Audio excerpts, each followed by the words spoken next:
Hello everyone and welcome. My name is Doug, better known as Laid Off Sick around the internet. I'm here today with a short video about my layout. I have a forum, or I have a thread going on a couple different forums with some photos as far as my progress and updates. And I've been getting quite a few emails with questions and things like that, so I thought I'd do a little video here and answer some of those questions and get a better view, a live view. It's a obviously 3-rail, high rail layout, 20 feet long, 3 feet wide.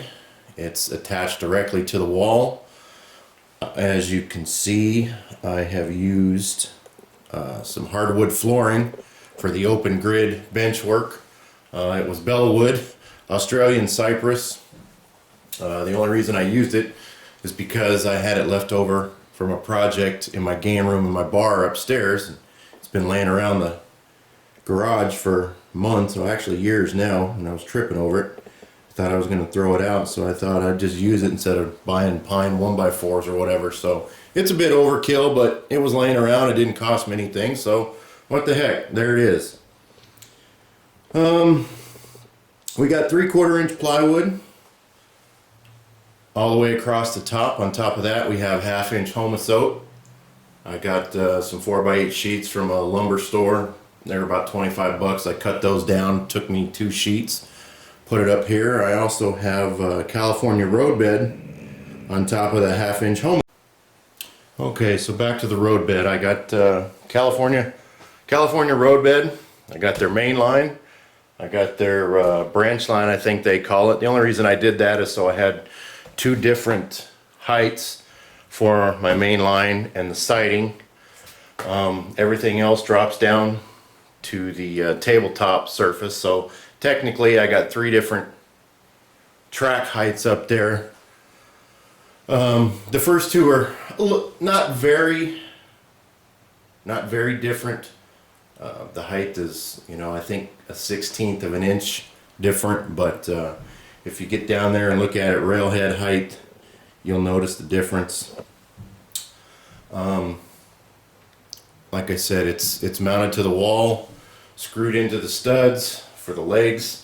I had some old 2x4s laying around the house that I used for some concrete work in the backyard.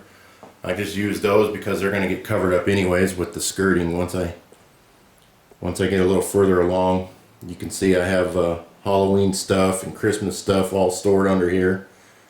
And there's the old 2x4 legs that were used for some concrete work. All that will be covered up with the skirting here eventually. Once I get a little further along, I won't be slopping paint and stuff all over it. The backdrop is 1/8 inch masonite. I ran stringers across the wall every 16 inches, mounted on the studs, and then attached the masonite to the stringers. Primered it. Got some obviously blue paint from Home Depot or Lowe's, I don't remember which. Painted that up there. Got a little horizon painted in there. All I used for that was some cheap hardware flat white spray paint. Took about 6 or 8 cans to do the entire thing. I had a couple joints that I couldn't get rid of for a while that I had a little trouble with on the masonite backdrop, because there's a door leading to the garage, and every time the door slams it would crack those joints again. But I think I finally got it taken care of with some fiberglass drywall tape and some mud sanded down. So you'll see over here in the corner the seams. That's the door that leads to the garage. I didn't want to block that entirely, so I got an entire lift out section. The backdrop is cut and velcroed to the door, so you can take that out. The very end is about 36 inches. The entire section lifts out, so that way I can go in and out of the garage when I need to. You can see I've got mirrors on both ends. You can tell right here by looking in this shot, it makes the warehouse look twice as long as it is, obviously. The warehouse is actually only 30, I think about 30 inches long, 28 inches long, something like that.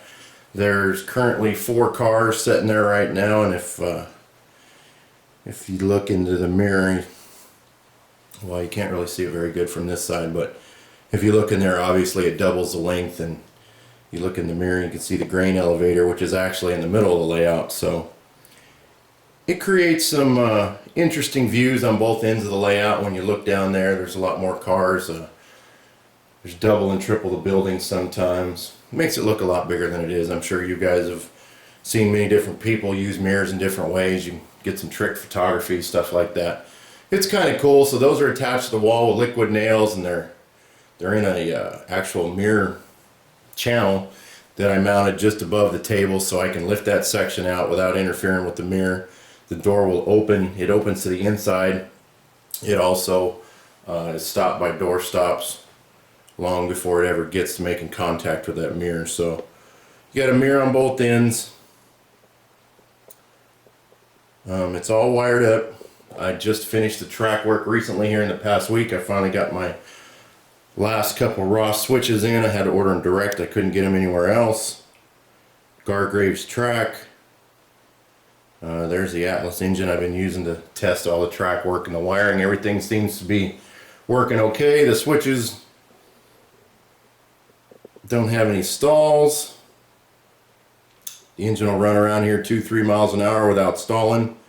I was out here for a couple hours the other night, just running that engine back and forth through all the turnouts, the crossing, pulling cars around, switching cars around, moving them from industry to industry, just to make sure everything was working okay before I start painting and ballasting the track. You can see here from this view that the past couple days I have been working on painting all this track. I use airbrush. I have a lot better control with the airbrush. I tried the spray cans. Let's see if I can show you. Yeah, right here. I tried using the spray can, but obviously with the spray can you don't have as fine a control, and that stuff just went everywhere. So I scrapped that idea and brought the airbrush in here and the compressor.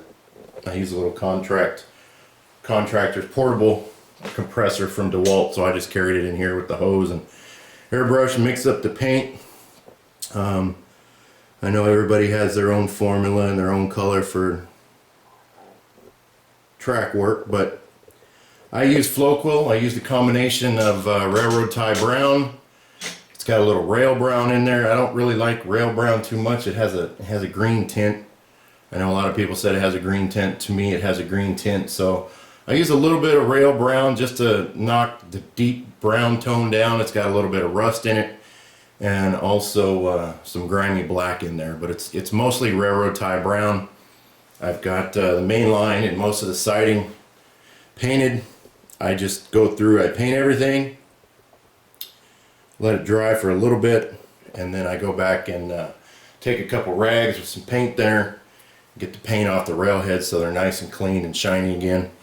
I know some of you probably are gonna balk at that idea about using paint thinner. It's flammable and there's electricity up here and blah blah blah, but trust me, by the time I ever run that engine on here again, it's plenty dry and we won't have any flammable issues. All the turnouts are manuals. You can see here I got the Caboose Hobbies 208 ground throws installed. The layout's only 3 feet wide, so I'm 6'3", I can reach all the way to the back. The layout height is about 48 inches. Well, the table was 48 inches, and then I added the 1/2 inch Homosoap plus the road bed, so we're getting close to about 50 inches, but me being 6'3", I can still reach the back. I got a couple turnouts on that back leg back there, and I can reach those with no problem. So everything has ground throws. They work great. It's a lot less wiring too, and you know, only 20 feet of rail here, so I can walk back and forth and line switches as I go. Some of you have noticed the gaps underneath my track work and asked me what I was going to do about it. As you can see here, this crossing, there's gaps on both sides. There's no roadbed underneath it. I didn't cut any custom Homosote or anything to fill in there, because mainly I wanted to make sure that the crossing and the turnouts were straight and level, so I didn't have any derailment issues with those, or well, yeah, that's the main reason. So I didn't have any uneven switches as you go through, or change from one elevation to the second. So I left all this area open under here, but now it will be filled in when I do the ballast. Every joint is supported, and then periodically I have whether Homosote or some cork supporting the center of it, so that way it doesn't flex.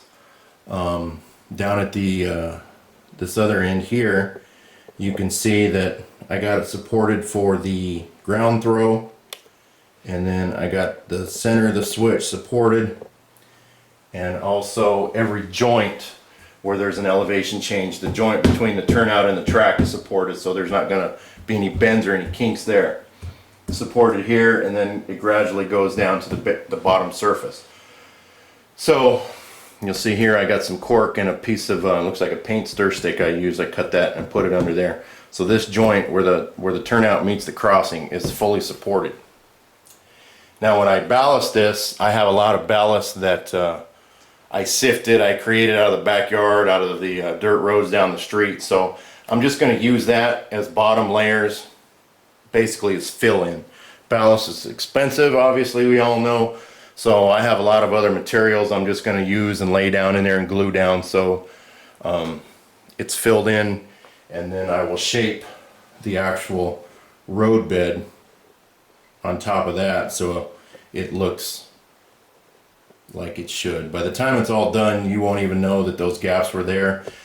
When you look at it, you will think that I custom cut some Homosote or some cork and had roadbed under the switches and the throw bars and the hand throws, everything. So I had a lot of questions about that, because if you look at some of the pictures carefully, you will notice it, especially I'll show you here between the crossovers, between the main line and the siding. See, here's this, there's nothing under here. Obviously you can see the elevation change here between the main and the siding. So we'll have groomed ballast that goes from here to here, and you'll have that V shape in between the two mains, and then this will all be filled in with ballast as well. So you will transition from the crossover down to the drainage groove here in between the two tracks. So there's nothing in there, there's nothing under here, but that will all be filled in with some fill-in ballast and scrap materials. Some places I might stuff some cork in the bigger holes, some of the Homosote roadbed I have left over, just to take up space. But like I said, I have a lot of jars and bowls around here of ballast that I've sifted and come up with myself. Just I'm going to use as fill-in material later, so I just wanted to clarify that for everybody on the track work issues.